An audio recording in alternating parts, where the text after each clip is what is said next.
Hello friends, welcome to Indian study पर आपका स्वागत है। दोस्तों, आज की इस वीडियो में मैं आप लोगों के लिए UP triple S C PET का टेस्ट लेकर के आया हूं, जो कि आपके आने वाले एग्जाम के लिए बेहद इंपॉर्टेंट है। वीडियो को एंड तक जरूर देखिएगा, क्योंकि लास्ट में मैं आपसे क्वेश्चंस भी पूछूंगा और उसका आंसर आपको कमेंट बॉक्स में बताना होगा। इस वीडियो की पीडीएफ डिस्क्रिप्शन में टेलीग्राम चैनल का लिंक दिया हुआ है, वहां से आप प्राप्त कर सकते हैं। आप लोग मुझे इंस्टाग्राम पे भी फॉलो कर सकते हैं, जिसका लिंक डिस्क्रिप्शन में दिया हुआ है। अगर कोई भी आपका डाउट है किसी भी एग्जाम से रिलेटेड, तो इंस्टाग्राम पे अगर आप डायरेक्ट मुझे मैसेज करेंगे तो वहां पर ज़्यादा चांस है कि मैं आपको रिप्लाई दे दूँ, है ना। तो इंस्टाग्राम पर फॉलो नहीं किया है तो फॉलो कर लीजिए।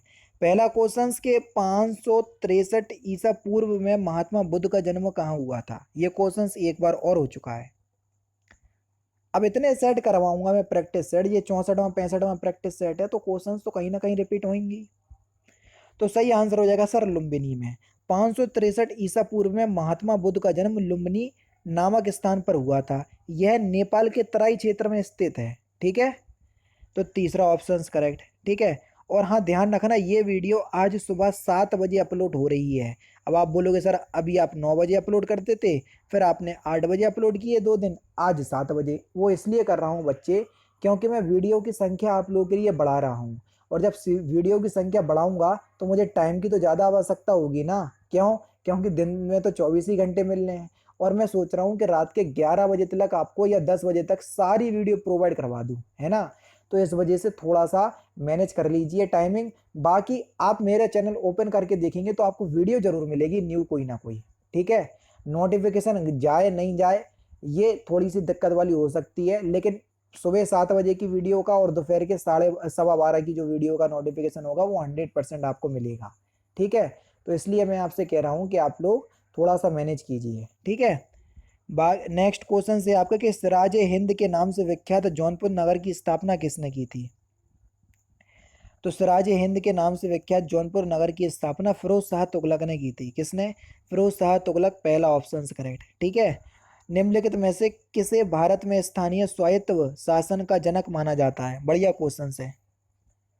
तो किसे माना जाता है? रिपन को माना जाता है। दूसरा ऑप्शन से यहाँ पर आपका बिल्कुल क्या हो जाएगा सर, करेक्ट हो जाएगा। स्थानीय स्वायत्त का जो जनक है वो रिपन को माना जाता है। ठीक है। रिपन के समय में ही बर्निकुलर प्रेस एक्ट समाप्त किया गया था 1881 में। ठीक है। और नियमित जनगणना जो है वो इन्हीं के समय में ही क्या की गई थी, स्टार्ट की गई थी।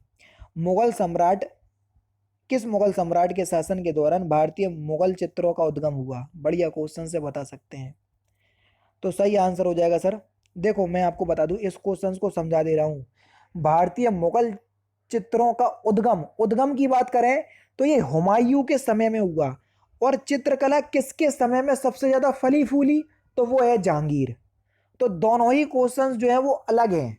उद्गम की बात करें तो हुमायूं, चित्रकला किसके समय में सबसे ज्यादा अपने चरम पर थी, तो वो है जहांगीर। समझ गए? पहला क्वेश्चन करेक्ट।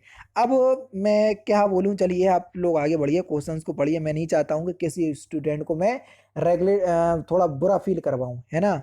सबसे पहले भारत आने वाले यूरोपीय व्यापारी कौन थे। देखो मैंने आपको लाइन से सजा के भी बताया था एक बार। अब जब उसको आपने क्वेश्चन को अच्छे से देखा होगा तो आप आसानी से बता सकते हैं कि सबसे पहले आने वाले यूरोपीय कौन थे। तो सही आंसर हो जाएगा सर पुर्तगाली। ठीक है। यानी कि इस क्वेश्चन का तीसरा ऑप्शन करेक्ट हो जाएगा। एक स्टूडेंट ने कमेंट करा कि नीति आयोग के जो अध्यक्ष हैं प्रेजेंट टाइम में अमिताभ कांत हैं। तो मैंने उस वीडियो में बताया कि नीति आयोग के अध्यक्ष जो है वो जो प्रधानमंत्री होते हैं वही होते हैं, और प्रेजेंट टाइम में प्रधानमंत्री श्री नरेंद्र मोदी जी हैं, तो वही नीति आयोग के अध्यक्ष होंगे, है ना। लेकिन उसने उसके आगे और भी बोला कि तुम्हें तेरे को तो पढ़ा, इस तरीके से बोला, तेरे को तो पढ़ाना आता नहीं है, तू पढ़ाना बंद कर दे। ऐसा बोला उस बच्चे ने। अब मैं क्या बोलूं उसको, बताओ। बेटा, नीति आयोग के अध्यक्ष प्रेजेंट टाइम में श्री नरेंद्र मोदी जी ही हैं, जो प्रधानमंत्री होते हैं वही उसके अध्यक्ष होते हैं। आप जो अमिताभ कांत की बात कर रहे हैं वो सीईओ थे बोल रहा हूं मैं, क्योंकि प्रेजेंट टाइम में नीति आयोग के जो सीईओ है ना, वो परमेश्वरम अय्यर हैं। कौन है? परमेश्वरम अय्यर। तो थोड़ा सा नॉलेज अपनी अपडेट करो। और बाकी रहे पढ़ाने की बात, मेरे से जितने स्टूडेंट पढ़ते हैं मैं उनका बहुत ज़्यादा आभारी हूँ।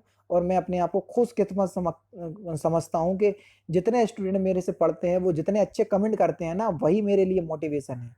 आज तक ना आप लोगों से कुछ पैसा लिया है, इन फ्यूचर अगर कोशिश रहेगी तो बताऊंगा, फिलहाल तो अभी तो नहीं है ना। चलिए, बस यही बताना चाह रहा था मैं।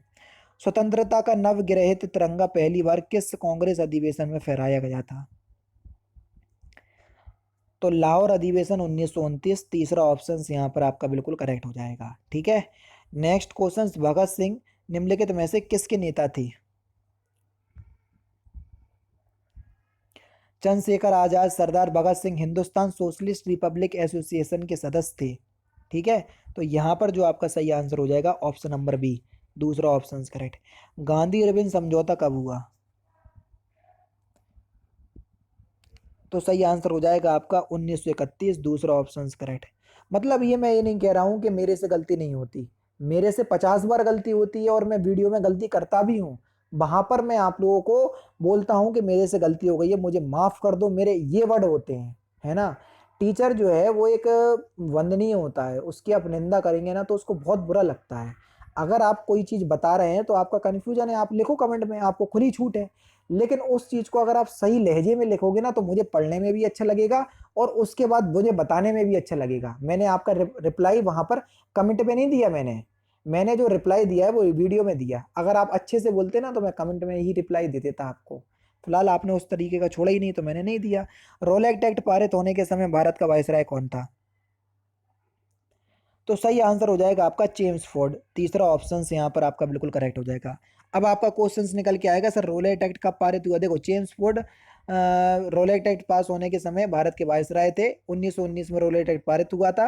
ये 1916 से 1921 तक जो है वो वायसराय रहे थे। भारत में थियोसॉफिकल सोसाइटी का प्रचार प्रसार किसने किया? तो ये एनी बेसेंट ने किया, दूसरा ऑप्शन करेक्ट। अधिकांश मौसमी गतिविधियां जो मंडल में घटित होती हैं जिसका तापमान कितना होता है? तो आपका जो सही आंसर हो जाएगा वह क्या हो जाएगा सर? ऊंचाई के साथ बढ़ता है। देखो, मौसमी गतिविधियां जो मंडल में घटित होती हैं जिसका तापमान ऊंचाई के साथ घटता है। ठीक है। जो मंडल के प्रति 135 मीटर की ऊंचाई पर 1 डिग्री सेंटीग्रेड तापमान घट जाता है। ठीक है। तो यहाँ पर दूसरा ऑप्शन करेक्ट हो जाएगा। 135 नहीं, सॉरी 165, माफ कीजिएगा, है ना। निम्नलिखित में से कौन सा युग्म सुमेलित नहीं है? तो सही आंसर आपका क्या हो जाएगा सर? देखो, लंदन टेम्स नदी के किनारे है, ठीक है। वियना बोल्गा, ठीक है। न्यूयॉर्क हडसन नदी, बिल्कुल ठीक है। बर्लिन राइन नदी दे रहे हैं, गलत है, ठीक है। राइन नदी जो है वो जर्मनी में है, ठीक है। और बर्लिन जर्मनी में है तो है, लेकिन ये स्प्री नदी के किनारे स्थित है, ठीक है। तो दूसरा ऑप्शन से यहाँ पर आपका बिल्कुल करेक्ट हो जाएगा। विश्व की सबसे बड़ी जहाजी नहर कौन सी है? तो देखो, विश्व की सबसे बड़ी जहाजी नहर जो है वो सुएज नहर है। कौन सी? मिस्र में सुएज नहर, पहला ऑप्शन करेक्ट हो जाएगा, है ना। शब्द काला सोना किसके प्रति प्रयुक्त होता है? काला सोना। तो सही आंसर आपका हो जाएगा सर पेट्रोलियम, पहला ऑप्शन बिल्कुल करेक्ट हो जाएगा। त्रिपुरा अपने उत्तर, दक्षिण और पश्चिम में किससे घिरा हुआ है? ये तीन तरफ से पुरा हुआ है, इसलिए तो इसको कहते हैं त्रिपुरा। बांग्लादेश से पुरा हुआ है, चौथा ऑप्शन करेक्ट है। वर्ष 1995 में आरंभ की गई मिड डे मील योजना हेतु किसके द्वारा प्रबंध एवं वित्तीय व्यवस्था की जाती है? बढ़िया क्वेश्चन, देख लीजिए यहाँ पर चारों ही ऑप्शंस देख लीजिए। तो ये मानव संसाधन विकास मंत्रालय के द्वारा की जाती है, चौथा ऑप्शन करेक्ट हो जाएगा। और कई बार तो यही पूछ लेते हैं कि मिड डे योजना शुरू कब की गई थी? 1995 में, याद रखिएगा। प्रभावपूर्ण मांग का रोजगार सिद्धांत दिया है किसने?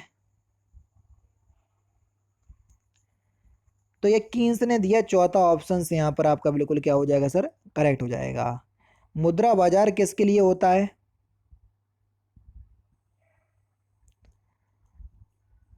अल्पकालिक कोष के लिए होता है, पहला ऑप्शन से यहाँ पर आपका बिल्कुल करेक्ट हो जाएगा। मूल लेखांकन समीकरण क्या है? संपत्ति बराबर देयता प्लस इक्विटी, चौथा ऑप्शन करेक्ट। इकोनॉमिक्स के टर्म्स में तो थोड़ा कम समझा पाऊंगा क्योंकि मेरी इकोनॉमिक्स अच्छी नहीं है।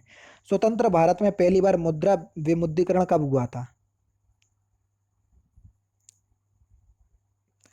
तो ये 1978 में हुआ था। तीसरा ऑप्शन यहाँ पर आपका बिल्कुल क्या हो जाएगा सर, करेक्ट हो जाएगा। नेक्स्ट क्वेश्चन, भारतीय संविधान के अनुच्छेद 32 के तहत व्यक्तिगत स्वतंत्रता के लिए उच्च न्यायालय निम्नलिखित में से किस रेट को जारी करता है? व्यक्तिगत स्वतंत्रता के लिए हैबियस कॉर्पस, जिसको क्या बोलते हैं, बनती प्रत्यक्षीकरण। तीसरा ऑप्शन बिल्कुल करेक्ट हो जाएगा। अगर देखो सुप्रीम कोर्ट की बात करें तो अनुच्छेद 232, और अगर हाई कोर्ट की बात करें तो अनुच्छेद 226, दोनों ही आपके इम्पोर्टेंट हैं। भारतीय संविधान का कौन सा अनुच्छेद अनुसूचित क्षेत्रों और जनजाति क्षेत्रों के प्रशासन से संबंधित है? तो सही आंसर आपका क्या हो जाएगा सर? ऑप्शन नंबर सी, अनुच्छेद 244। तीसरा ऑप्शन बिल्कुल करेक्ट हो जाएगा। भारतीय संविधान का कौन सा अनुच्छेद यह कहता है कि प्रधानमंत्री की नियुक्ति राष्ट्रपति के द्वारा की जाएगी? तो अनुच्छेद 75 का फर्स्ट पार्ट, तीसरा ऑप्शन करेक्ट। लोकसभा में सामान्य सदस्यों द्वारा निजी विधेयक पेश करने की सूचना अवधि क्या है? तो सही आंसर हो जाएगा 1 माह, पहला ऑप्शन करेक्ट। नेक्स्ट क्वेश्चन, कौन सा मौलिक अधिकार अल्पसंख्यकों के हितों के संरक्षण की बात करता है? बढ़िया क्वेश्चन। तो सही आंसर हो जाएगा आपका सांस्कृतिक और शैक्षिक अधिकार, चौथा ऑप्शन यहाँ पर आपका बिल्कुल करेक्ट हो जाएगा। नेक्स्ट क्वेश्चन से आपका कि पादप कोश का व्यक्ति मुक्ता किसकी बनी होती है? क्वेश्चन नंबर 26 की, जल्दी से बताइए, पादप कोश का व्यक्ति किसकी बनी होती है? तो आपका जो सही आंसर हो जाएगा वह हो जाएगा सेल्यूलोज की, तीसरा ऑप्शन से यहाँ पर आपका बिल्कुल करेक्ट हो जाएगा। किसकी बनी होती है? सेल्यूलोज की। कोहरा, बादल, कुहासा, ये किसके उदाहरण हैं? बढ़िया क्वेश्चन से, जल्दी से बताएं। कोहरा, बादल, कुहासा, ये किसके उदाहरण हैं? तो यहाँ पर जो आपका सही आंसर हो जाएगा वह क्या हो जाएगा सर? एरोसोल के, पहला ऑप्शन यहाँ पर आपका बिल्कुल करेक्ट हो जाएगा। निम्नलिखित में से कौन सा रोग प्रोटोजोआ जनित रोग नहीं है? बढ़िया क्वेश्चन। पोलियो, तीसरा ऑप्शन यहाँ पर आपका बिल्कुल करेक्ट हो जाएगा। पोलियो एक विषाणु यानी कि वायरस जनित रोग है ना, विषाणु जनित। ठीक है, तीसरा ऑप्शन करेक्ट।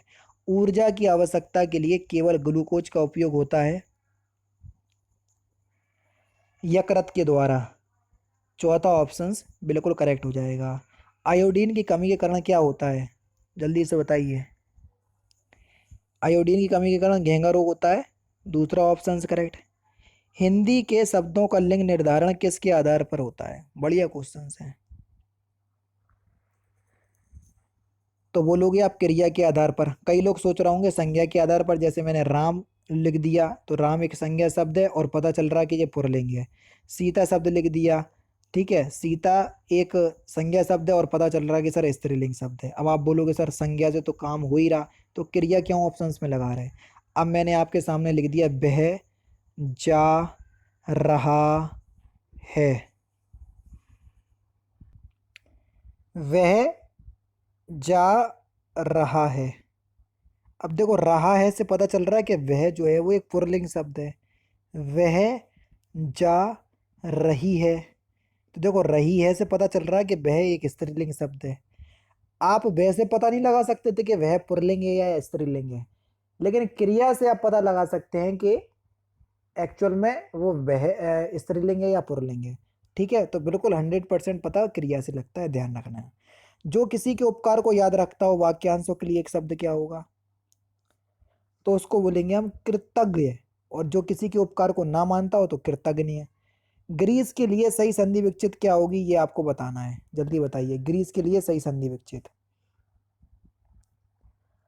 तो सही आंसर हो जाएगा आपका ग्री प्लस ई। अब देखें ना, ग्री में छोटी ई और ये बड़ी ई, छोटी ई बड़ी मिलके बड़ी ई बनाएंगी, बड़ी ई की मात्रा लगी हुई है, दीर्घ संधि है, दीर्घ संधि स्वर संधि का पार्ट है। शुद्ध शब्द को छांटना है, क्वेश्चन नंबर 39। मुमूर्सु एक शुद्ध शब्द है, दूसरा ऑप्शन करेक्ट। और लास्ट क्वेश्चन के निम्नलिखित में से शुष्क का पर्यायवाची शुष्क का विलोम शब्द क्या है? तो इस क्वेश्चन का आंसर आप मुझे कमेंट बॉक्स में बताएंगे। ध्यान रखना ये वीडियो 7 बजे अपलोड हुई है सुबह की, ठीक है, तो कोशिश करना कि ज़्यादा से ज़्यादा लोग जो है वो वीडियो को देख पाएँ, ठीक है। मिलते हैं फिर नेक्स्ट क्लास में, नेक्स्ट सेशन में। जय हिंद, जय भारत।